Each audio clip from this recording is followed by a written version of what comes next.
I need to take this off my chest, and on this video we're gonna have to throw some shade at Digital Foundry.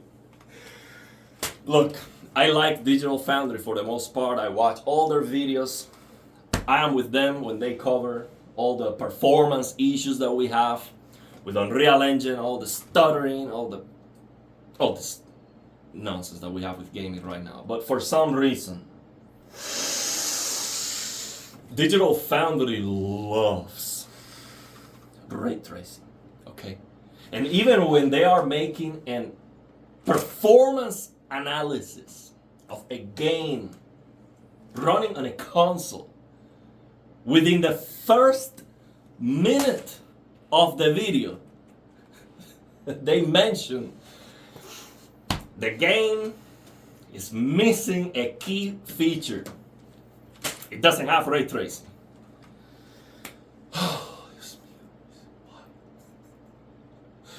I have an RTX 5090 PC, okay? And this is where we are with ray tracing right now. This is probably one of the best ray tracing running games that we have today. Indiana Jones and the Great Circle. Let's check out the performance. 60 frames per second. Game is maxed out with DLSS quality. So you might think, well, you still have some room. You can use DLSS performance and frame generation. Really? Look, 60 FPS. This is a console running a game without ray tracing. 65 frames per second, 67. So that's better than my 5090. You're telling me that I have to lower the resolution and fake the frames.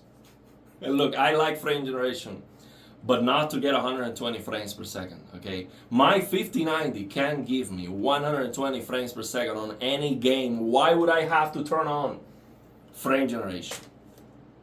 Now you might say, well, you can lower the settings on this game. You don't have to use path tracing, right?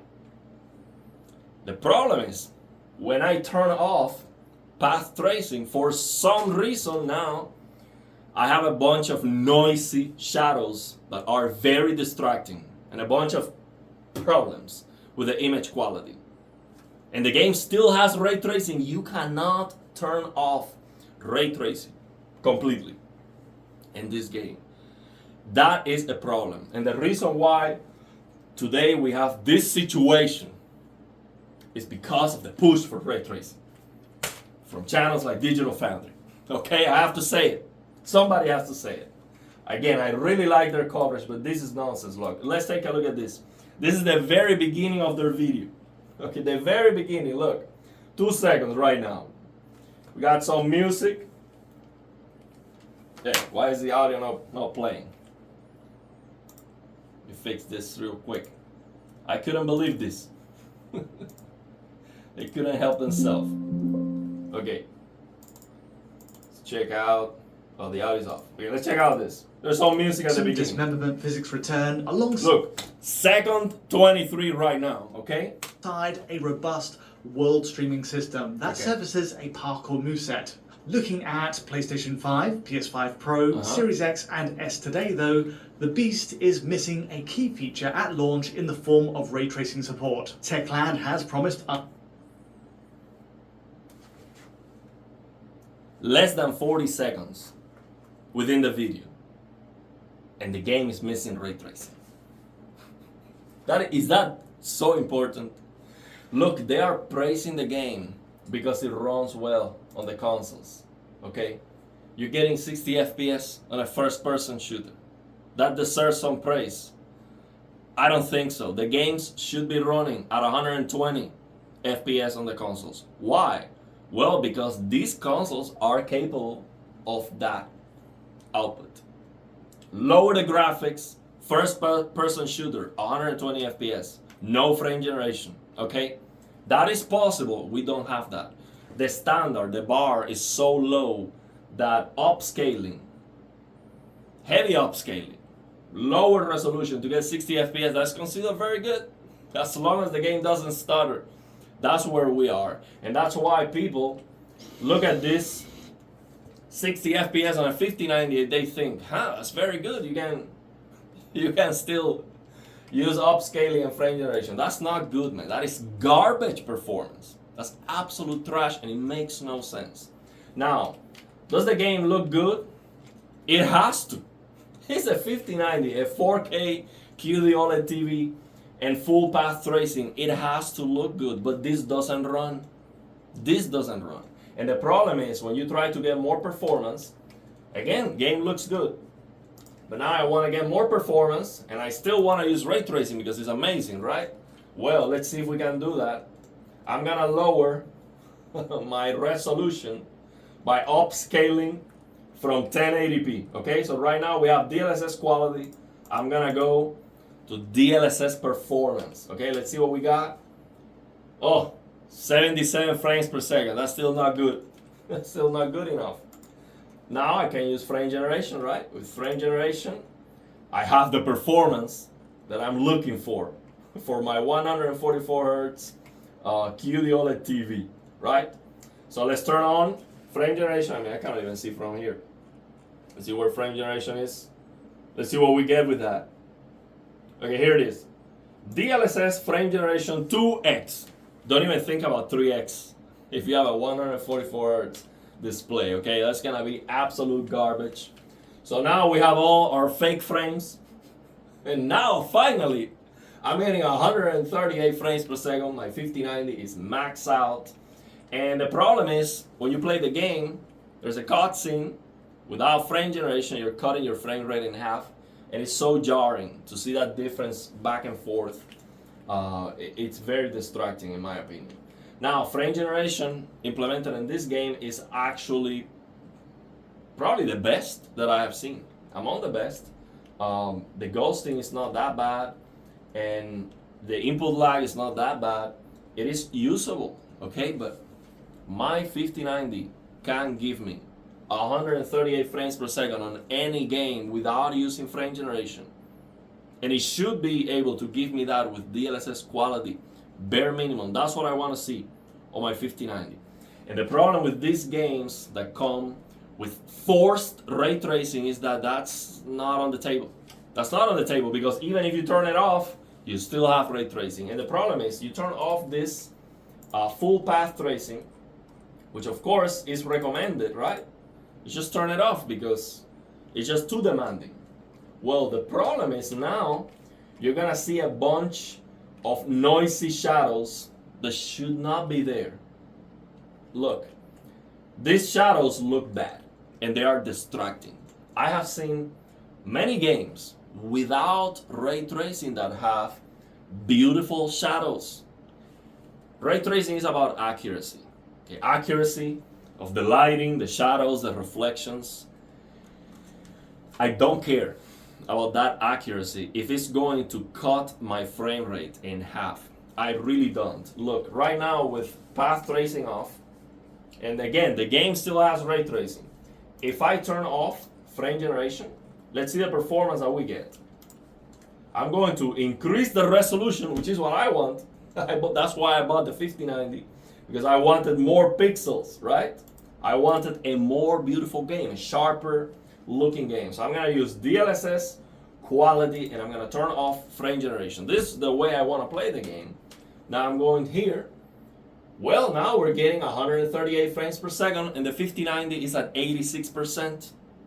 So the performance is so much better like this without the path tracing. But and again, the game still has forced ray tracing, which I would love to turn off.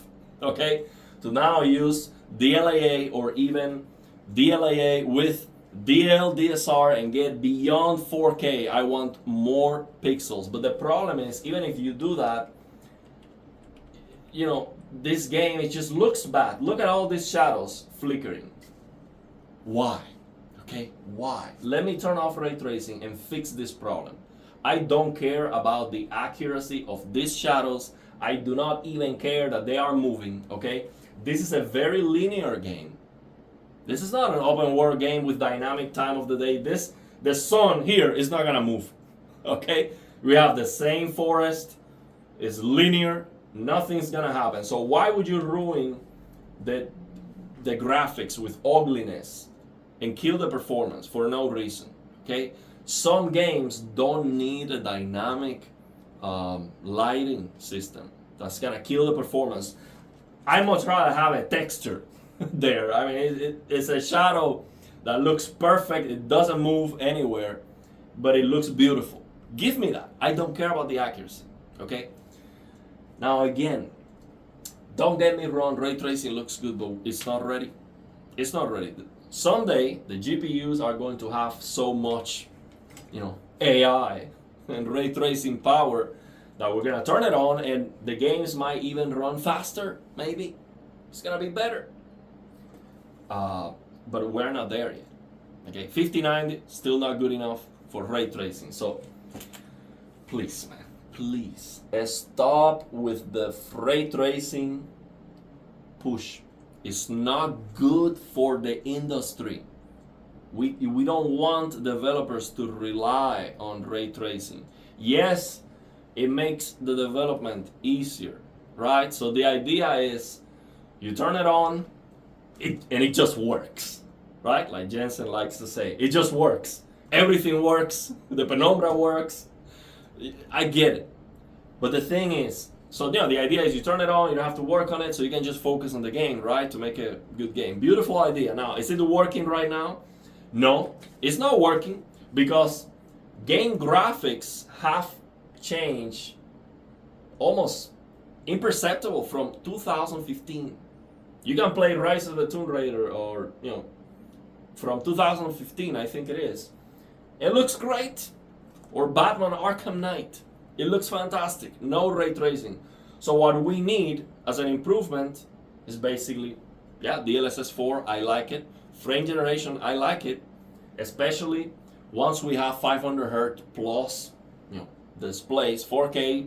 Imagine 4K 500 Hz QD OLED, 77-inch TV. That would be fantastic. Okay, we need 1,000 Hz. So, in my opinion, what we have to be pushing for, Digital Foundry, listen, this is what I think is the best. Let's try to make the games run as fast as possible first.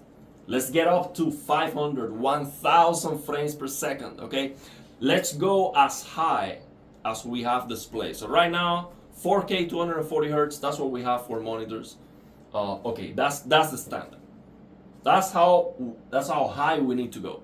So developers today, making a game should be targeting for the highest end hardware that we have available. 5090, 9800X 3D, they should be targeting their games to be running at 4K DLAA 240 frames per second.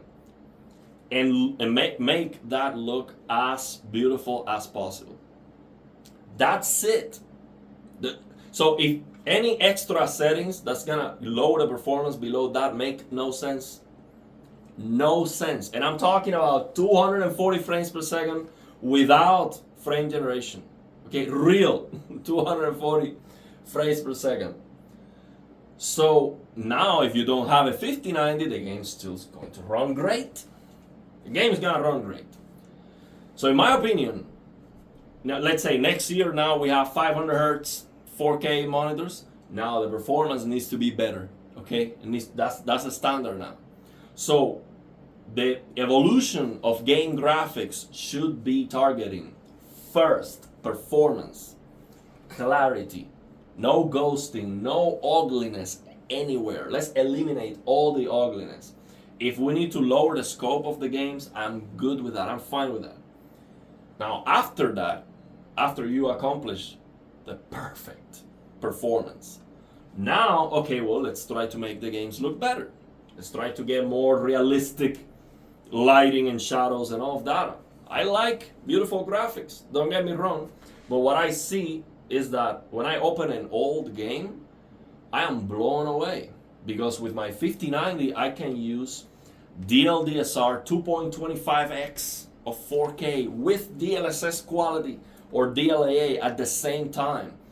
And the games are still running at 120 plus frames per second, and they look so sharp, so amazing. And I'm like, that's what I want. This is the reason why I bought a 5090. And now I tried to play an Unreal Engine 5 game. I was playing Hell is Us. It's not a bad Unreal Engine 5 game. Actually, it's pretty good for Unreal Engine standards. Still stutters a little bit, but it doesn't run that bad. Now for that game, I have to turn off G-Sync because when you are in the darkness, I am suffering some VRR flickering for some reason. Even when the performance looks solid enough, for some reason it's unstable and I get VRR flickering, so I have to turn off G-Sync and I have to use frame generation on my 5090 to get with DLSS to get a solid 144, which is not a bad experience, but again, my 5090 should be able to give me 144 locked, no issues whatsoever. Actually, it should be able to give me 240 FPS locked, no drops. And that's not the case. We are actually very far away from that.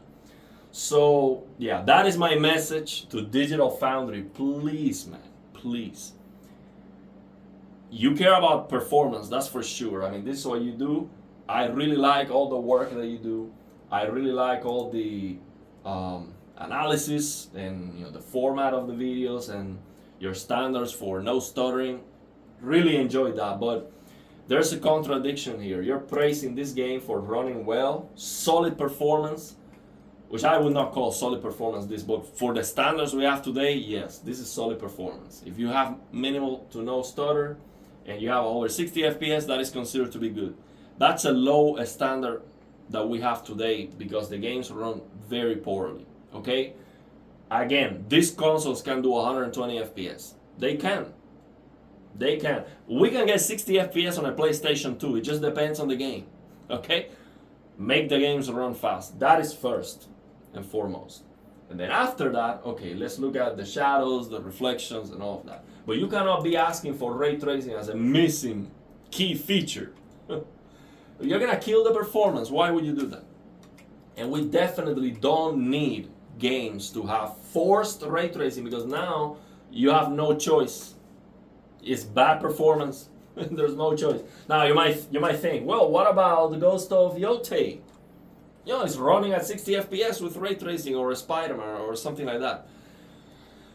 I play Spider-Man on my PC. The first thing that I did was to turn off ray tracing. Okay. All the Spider-Man games, I turn off ray tracing. Why? Well, because they look better without ray tracing. How is that? Well, because I can get more pixels and a higher frame rate. It's that simple.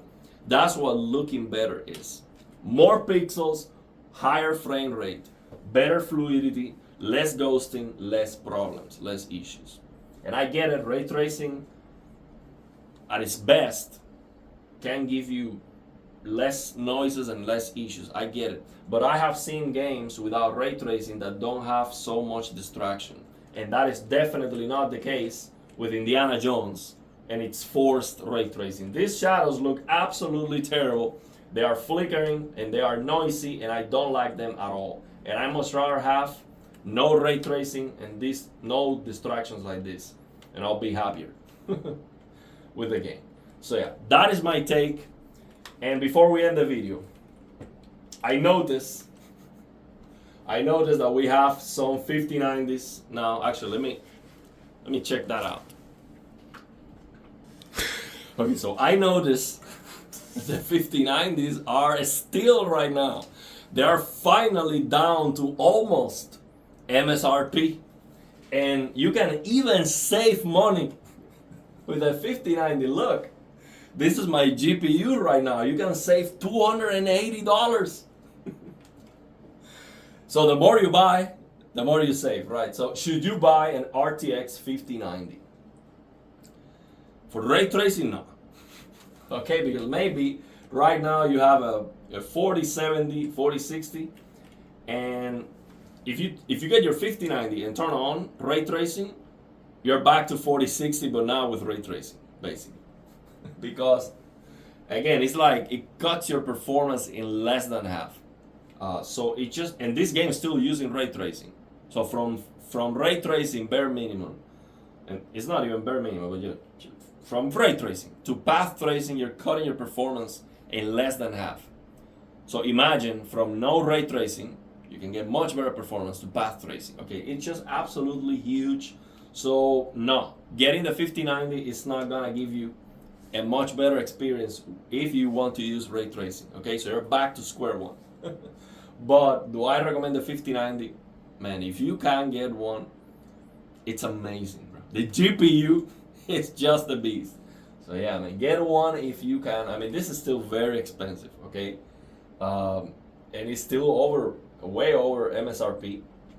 I paid for my MSI GeForce 50 RTX 5090 Gaming Trio OC. I paid $3,000.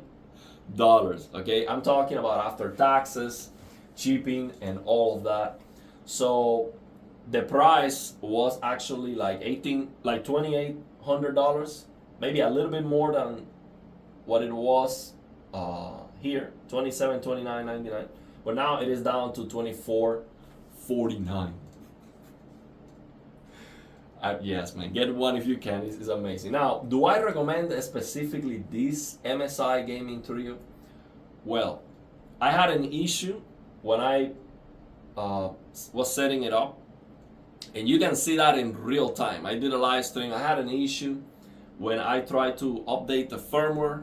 I was getting no video signal, and it was a mess. Okay, but after fixing that issue, really, the GPU has been perfect. I have never experienced so far a blue screen or anything like that, even with all the issues and the drivers with NVIDIA. I had no issues. The only issue that I noticed recently was some Unreal Engine games, Unreal Engine 5 games. They had some weird artifacts, but some people confirmed that that was just a 5090 issue overall with the drivers, something to do with the drivers. But the GPU specifically, temperatures are good. I had no problems with it, but I didn't like that the fins, some of them were bent. I mean, a $3,000 GPU, man, I am expecting perfection, and some of the fins of the GPU were bent. I showed that on the live stream. I didn't like that at all. That's such a miss, and I don't think that happened during shipping, because the shipping in the box, it was just absolutely perfect. And the other thing I didn't like about this GPU is that it's plastic. I get it. I mean, so big, if you put metal on it, it's gonna be even heavier. So I get it. Maybe the plastic was a decision to save weight, but no, man, I want metal. My previous 3080, 12 gigabytes Asus stuff was metal, and I love the build quality of that GPU. Maybe this one is the same. It's a little bit more expensive. Actually, a lot more expensive. $2,800 versus $24.49. If it's all metal, I will pay the extra at that point, but it's a lot more money actually. So yeah, I mean, get it any 5090. This one is the cheapest one. It seems $2,400. Maybe if you can get a $2,000 MSRP. Oh no, actually this one is cheaper. This Zotac, but it had some bad reviews. I don't know what happened there. So do your research. Of course, it's a lot of money, but man, GPU is a beast. It's rare that I cannot play a game because it runs very bad, but it happens. I haven't played a Black Myth Wukong, which was one of the reasons I bought the 5090. It still doesn't run good enough, so I'm not gonna play it. Okay, I might have to wait for the 6090 or 7090 to play Black Myth Wukong, because it runs like garbage and it looks bad. Okay, so yeah, it's not gonna allow you to play every single game beautifully, but the majority of them should look very good. But if the game stutters, you're still going to see stuttering, and the 5090 is not going to fix Unreal Engine 5 stuttering and all these problems. You still have the issues. So keep your expectations in check. 5090 will not be about maxing out the graphics. If you do that, you're gonna get a worse experience. You have to lower the settings with these games, especially when the games have forced ray tracing. Okay, if you go max out or default settings, no, it's not gonna give you the best experience. And also, before you drop the life savings on a 5090 like I did, make sure you have the best display you can get. Because if you have an LCD monitor, bro, no, please, don't buy a 5090. Upgrade the monitor first, okay? So get a QD OLED display. That's my recommendation. And I would actually recommend you get a TV. Now, if you want 240 hertz, right now the TVs are at 165 hertz. It's a meaningful difference, but it is also a meaningful difference. The much bigger screen size, the higher brightness and color saturation that we have on the TVs versus the monitors. Okay, it's a big difference. QD OLED TVs blow the monitors out of the water, and it's not even close. I have both, a 360 hertz 1440p QD OLED monitor, and this is a 65-inch S90D. So the monitor is the MSI MAG27 1QPX, and this is the Samsung S90D QD OLED. The TV is so much brighter, and now it's not brighter full screen, but the peak brightness is higher, and it is just so much more impactful for HDR. But if you get like the S90F, it's gonna be a lot brighter, and the S95F is just super bright, 400 nits full screen. I mean, it's just gonna blow any monitor out of the water. It's not gonna be even close. And the thing is, last year I was able to buy a 55-inch QD OLED. It was a Samsung S95C, brand new, for $760, man. It was a mess. I have to replace it 2 times because Samsung sucks. Okay, but their prices are very good, and QD OLED is the best technology. So I would recommend you to make sure you can replace if you buy from Samsung. Make sure you can replace with no issues until you can get a good sample. Because I got one with a bunch of issues with the audio, uniformity problems. Then the replacement had some dead pixels. I had to replace it, and I decided to go for a bigger size. And I got the S90C 65 and the S90D 65. I got both because I love QD OLED so much. I was blown away with it. But my point here is, monitors are $700 to $800, and they are significantly smaller, less bright, and less colorful. The HDR impact is not even close. Yes, they have a higher refresh rate. That's it. But the difference is so big in picture quality and the immersion. $760, 55-inch QD OLED. Go for it. Hunt for it, because that is the deal. That is the deal. You can get an $800 55-inch QD OLED TV. Go for it. I don't care which one it is. Okay? So that would be my recommendation before you go and get a 5090. So you can really see that 5090 beauty, in real time with the biggest size. And it's just a big difference. I have a 27-inch QD OLED, and it's so much better because it is 360 hertz, so motion is fantastic. But man, the immersion with a bigger TV, it just wins me over. It wins me over. So now, but 360 is also fantastic. So now we have 500 hertz. So if you go for 500 hertz, high performance, that will be better. But if the game has forced ray tracing, you cannot get 500 FPS no matter what. That's why I'm making this video, to say no to this crap. Please give me higher performance, because what I want is 4K, as high as refresh rate as possible, or 5K actually. We're gonna get 5K monitors very soon. So give me that. Give me 240 plus. Ideally, give me 1000 hertz. And can you imagine? We have that monitor, and we cannot even use it because of these games. That's what I don't want. But yeah, 4x frame generation for those might be okay, or 3x, that might be okay. But we need games that run significantly better than this. And again, Indiana Jones, probably the best example. So it just gets worse. Any other example that I show you just gets worse. Cyberpunk is also a very good one. But that's it. It just gets worse and worse from there when we're talking about forced ray tracing. So yeah, please Digital Foundry, keep doing the great job. I really enjoy the content, but please, man, ray tracing is not a key feature for the consoles. It makes no sense. They should stop doing it completely for the consoles, okay? Because if I cannot use it with a 5090, because it's a worse experience, why would you do it for the console? And why would you force it? Definitely not. So yeah, let's leave it there. Let me know your thoughts and opinions. And by the way, before we finish, you don't need to get a 5090, okay? You can get a 5070 Ti, makes more sense. It's probably the best value. 5070 Ti, 7800 X3D, probably one of the best combos. You can get that for less, significantly less than a 5090. You might be able to get that for like $1,600. So, and the whole PC. So I mean, you get a 5090, you spend almost double than that. You don't have, you cannot play games yet.